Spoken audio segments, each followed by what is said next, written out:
Committee. Thank you for that presentation. So I have questions on two elements. One is touched upon by you about affordable housing. I was wondering, going forward, is the university's intent to satisfy at least 20% of all the units you put in, or is there some additional guidelines that you try to follow? That's number one. Number two, I'm particularly concerned about the graduate school, housing for graduate students as well as young faculty or faculty in general.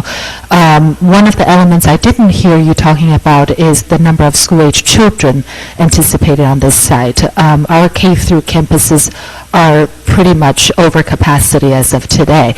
I work in the high school, to be honest. This is the first year that I'm walking around with elbows out, no eye contact, run fast.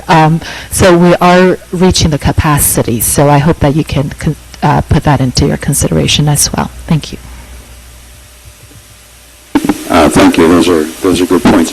We have had, Cindy may have mentioned this number. We have had a policy for a long time of trying to house about 70% of our graduate students. There are probably only a handful of universities in the world that try to do that with graduate students. And our graduate students would like that percentage to be even higher. And we're sympathetic to trying to do what we can there. And of course, if the number of graduate students increases a bit over time, then even if you stay at 70%, the number of housing units will increase over time. We have, as I think some folks in this room know, followed a policy for a very long time of keeping all graduate student apartment-type housing, non-dormitory housing, on the tax rolls because of the possibility that it would produce school children, although the numbers are tiny.